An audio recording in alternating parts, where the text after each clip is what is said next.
इस बीच आगे बढ़ते हुए आपको सिद्धू मूसेवाला कत्ल से जुड़ी एक बड़ी खबर दे दें। दिल्ली पुलिस ने कत्लकांड को लेकर एक बड़ा दावा किया है।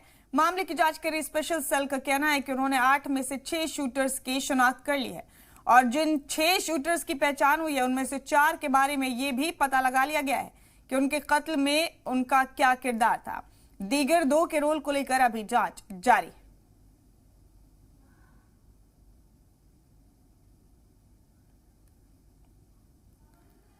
29 मई को सिद्धू मूसेवाला को गोलियों से छलनी कर दिया गया। बीच सड़क पर शार्प शूटर्स ने सिद्धू मूसेवाला को निशाना बनाकर 30 गोलियां चलाईं। 19 गोलियां मूसेवाला के जिस्म पर लगीं और 15 मिनट के अंदर उनकी मौत हो गई।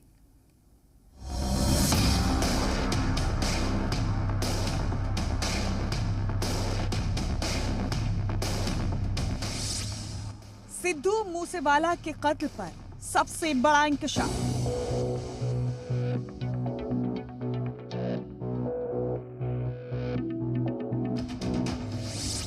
तेरह फोन कॉल्स, 15,000 और मूसेवाला का कत्ल।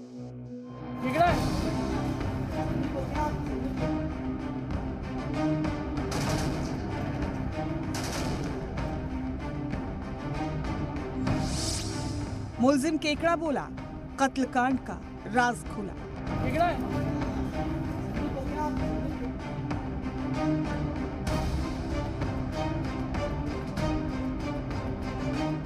29 मई को सिद्धू मूसेवाला को गोलियों से छलनी कर दिया गया। बीच सड़क पर शार्प शूटर्स ने सिद्धू मूसेवाला को निशाना बनाकर 30 गोलियां चलाईं।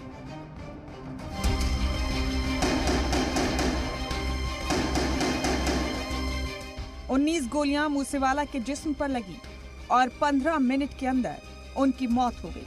मूसेवाला के कत्ल के बाद पंजाब पुलिस कातिलों की तलाश कर रही है। 12 गिरफ्तारियां हो चुकी हैं। एक शूटर भी पुलिस के हत्थे चढ़ चुका है।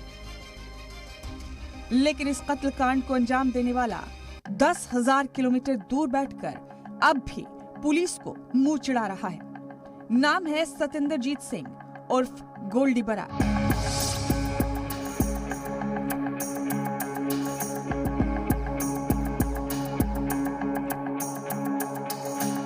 अब तक की जांच में पता चला है कि गोल्डी बरार ने लॉरेंस बिश्नोई के कहने पर मूसेवाला का कत्ल किया, लेकिन गोल्डी बरार ने इस कत्लकांड को अंजाम देने के लिए एक ऐसे शख्स का इस्तेमाल किया जिसे न सिर्फ नशे की लत है बल्कि चंद रुपयों के लिए वो कुछ भी करने को तैयार हो जाता है। जी हाँ, हम बात कर रहे हैं संदीप उर्फ केकड़ा की।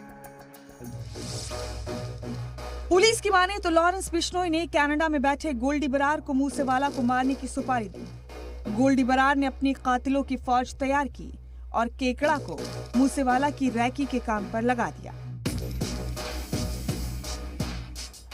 लेकिन जी मीडिया को मिली एक्सक्लूसिव जानकारी के मुताबिक संदीप उर्फ केकड़ा ने इस कत्लकांड के बारे में बोलना शुरू कर दिया है।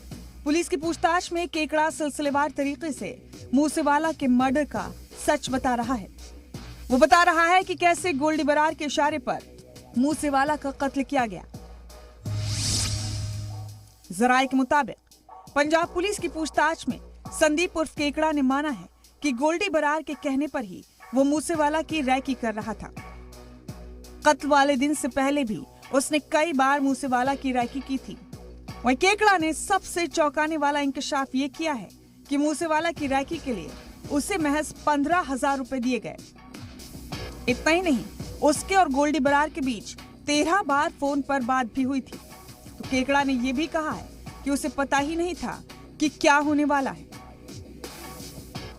29 तारीख को जिस दिन सिद्धू मूसेवाला की हत्या हुई उस दिन केकड़ा ही वो शख्स था जिसने गोल्डी बरार को ये जानकारी दी कि मूसेवाला निकल गए हैं। केकड़ा ने ही गोल्डी बरार को बताया कि उनके साथ सिक्योरिटी नहीं है और वो बुलेट प्रूफ गाड़ी में भी नहीं है। जाहिर है केकड़ा गोल्डी बरार के लिए एक मोहरा भर था जिसे इस्तेमाल कर उसने एक बेहतरीन सिंगर की सांसें रोक दी। लेकिन क्या आपको मालूम है कि गोल्डी बरार अपने साथियों से कैसे राब्ता करता है, कैसे भारत में बैठे शूटर्स को कत्ल की सुपारी देता है? जी मीडिया को पुलिस जराये से मिली जानकारी के मुताबिक लॉरेंस बिश्नोई गैंग से जुड़ा गोल्डी बरार शूटर्स अरेंज करने और अपने साथियों से राब्ता करने के लिए तकनीक का इस्तेमाल करता है। ऐसी तकनीक जिससे ना तो उसके लोकेशन का पता चलता है और ना ही बातचीत की जानकारी हासिल की जा सकती है। पुलिस जराये के मुताबिक गोल्डी बरार, विक्रम बरार गैंग के लोग और shooters social media app signal के जरिए जुड़े हैं। गोल्डी बरार इस वक्त कनाडा में मौजूद है, जबकि विक्रम बरार इस वक्त ऑस्ट्रिया में मौजूद है। इन लोगों ने इंस्टाग्राम पर दर्जनों फेक प्रोफाइल भी बना रखी है। जिस भी शूटर से बात करनी होती है उसे सिग्नल ऐप के जरिए पहले ही बता दिया जाता है कि अगली बार किस फेक इंस्टाग्राम आईडी से बातचीत होगी। इस कम्युनिकेशन के लिए ग्रुप मेंबर या शूटर और गोल्डी बरार के पास एक खास कोड वर्ड होता है। जब दोनों की बातचीत में वो कोड वर्ड मैच हो जाता है तो ये तय हो जाता है कि बातचीत ग्रुप मेंबर और गोल्डी बरार में ही हो रही है, किसी और से नहीं। अगर कोई इमरजेंसी होती है तो इसके लिए अलग से खास इंस्टाग्राम अकाउंट दिए जाते हैं जिन पर कोड शेयर करके बिश्नोई गैंग से संपर्क साधा जा सकता है।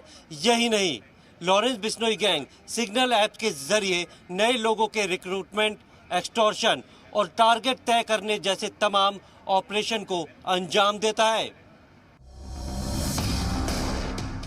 लॉरेंस बिश्नोई से पूछताछ हो रही है। पटियाला हाउस कोर्ट ने उसे 4 दिन की पुलिस कस्टडी में भेज दिया है। तो वहीं गोल्डी बरार को भी कनाडा से भारत लाने की तैयारी शुरू हो गई है। गोल्डी बरार के खिलाफ इंटरपोल के रेड कॉर्नर नोटिस जारी करने के बाद भारत बाज़ाब्ता तौर पर कनाडा से उसे वापस लाने की अपील करेगा। तो जिस तरह दोनों मुल्क इत्तला साझा करने, तलाशी ताउन, दहशतगर्दी का मुकाबला करने, बैनुल अक़वामी जराइम से लड़ने और अवामी सिक्योरिटी यकीनी करने के लिए एक साथ आ रहे हैं, ऐसे में बहुत मुमकिन है कि गोल्डी बरार जल्द ही पुलिस के हत्थे चढ़ेगा और मूसेवाला मर्डर केस की फाइल बंद हो जाएगी। दिल्ली से प्रमोद शर्मा के साथ ब्यूरो रिपोर्ट, जी मीडिया।